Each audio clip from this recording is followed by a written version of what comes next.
Donc, tu es déjà en train de faire la patte arrière, mais tu n'arrives plus à activer la patte avant. Est-ce que tu cliques sur les calques quand tu veux travailler sur une des ombres, tu actives bien le calque? Et par ailleurs, est-ce que dans les options de l'outil de déplacement, tu as bien désactivé sélection automatique? Sinon, ça risque d'enclencher d'autres calques sans que tu comprennes pourquoi. Donc, il y a deux choses à faire. Si tu dois travailler sur une des ombres des jambes avant, il faut aller activer le calque. Voilà. CTRL Z. Voilà, CTRL Z. Voilà, il faut activer le calque et il faut en plus que l'option là soit désactivée, sinon ça parasite le processus. Bon, ben justement, je vais ici, voyons un peu ce qui se passe ici au niveau des pattes arrière.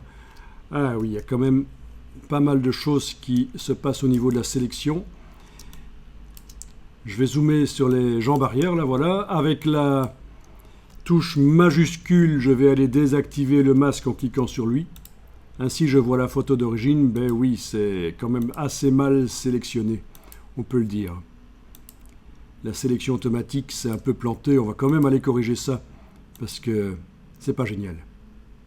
Est-ce que vous avez le même résultat chez vous? Des pattes, des jambes arrière qui sont, dont le sabot n'est pas vu entièrement? Ok.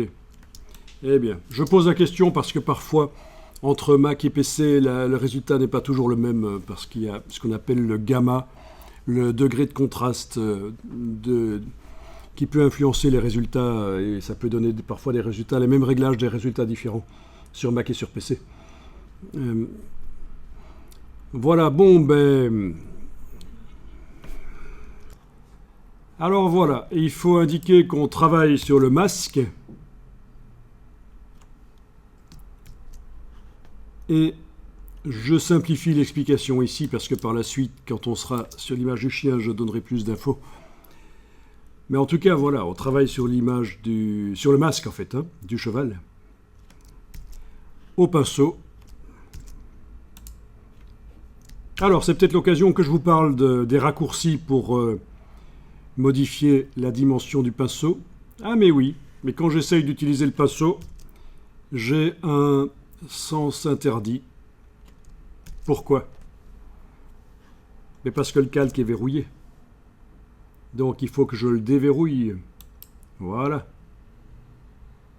Plus de verrou et ça va marcher. Au passage, vous voyez qu'il y a d'autres choses qui peuvent être verrouillées sur un calque. Là, quand on utilise ce verrou, c'est qu'on veut tout verrouiller. Mais si on ne veut verrouiller que le déplacement des objets, empêcher le déplacement des objets, empêcher de pouvoir dessiner sur les objets, empêcher de pouvoir dessiner sur la transparence du calque, vous avez d'autres degrés de verrouillage, d'autres degrés de verrouillage moins globaux, quoi. Voilà, au passage, vous avez vu. Donc voilà, j'ai déverrouillé, je travaille sur le masque, et je vais donc pouvoir, au pinceau, aller choisir la dimension de la broche. Alors actuellement, la broche est assez petite, visiblement, ou trop grande. Voyons un peu ça. Ah non, ça va, elle apparaît maintenant. Ok, elle n'apparaissait pas chez moi, mais maintenant elle apparaît. Parfait. Ok, alors, pour retoucher le masque, on a quand même intérêt à travailler sur une broche qui est ronde. Donc, dans la palette qu'on peut faire apparaître par clic droit, vous allez choisir, vous allez remettre le rond du pinceau comme ça, l'arrondi, voilà, bien rond, parfait. L'épaisseur peut être modifiée, bien sûr. Ok.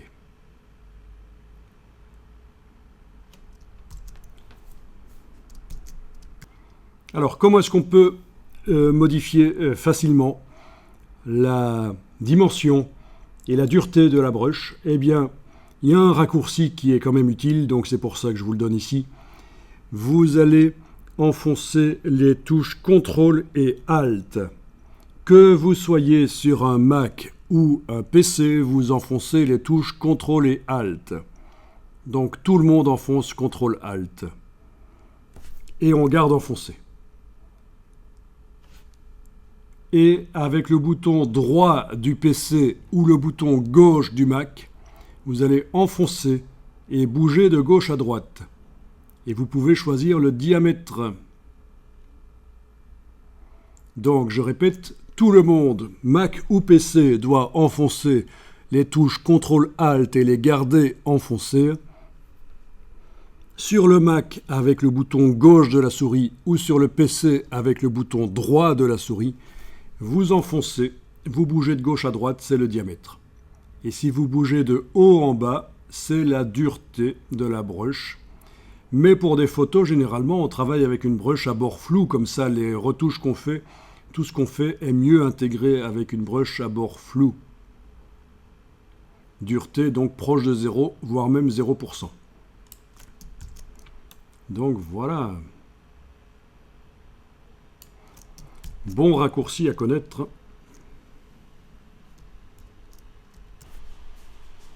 Alors voilà. Avec du blanc, je vais faire réapparaître la patte.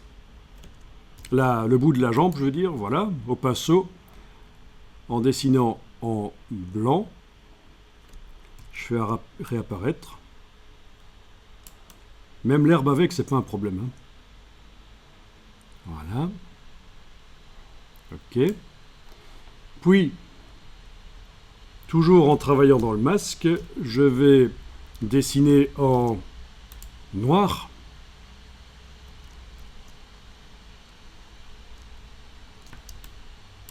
Choisir le diamètre de la brush qui convient. Et aller dessiner par l'extérieur. Voilà, je dessine en noir dans le masque, j'empêche que l'herbe soit visible à certains endroits. Alors il y a toujours de l'herbe qui va déborder sur le sabot, c'est pas très grave, ce sera réglé par la suite, mais en tout cas voilà. N'hésitez pas à faire CTRL-Z si vous avez foiré pour annuler le dernier trait. CTRL-Z.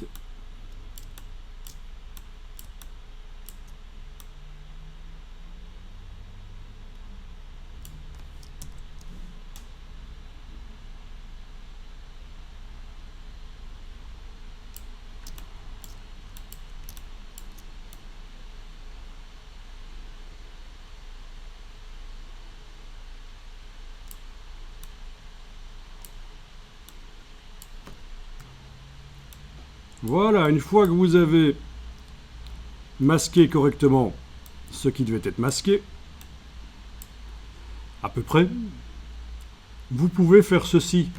Alt, clic sur le masque. Comme ça, il s'affiche en grand dans l'image, le masque. Et vous pouvez vérifier que vous n'avez pas oublié certains endroits. Et je vois qu'il y a certains endroits où il reste des petites taches blanches. Et donc, je vais dessiner en noir dessus. Des petites taches grises, en fait gris foncé. Voilà, ça c'est une solution. Quand on a terminé, Alt-clic sur le masque. Et pour revenir à l'image, c'est à nouveau Alt-clic sur le masque. Donc, bon raccourci à connaître, le Alt-clic. Il faudra venir retravailler là-dessus, c'est juste intermédiaire en attendant. La sélection n'est pas parfaite.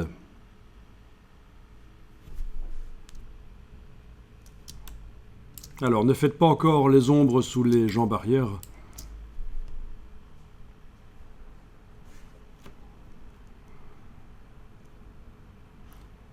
Enregistrer le fichier. Là, je vais faire fichier enregistré pour mettre à jour la version 5 que j'avais enregistrée précédemment.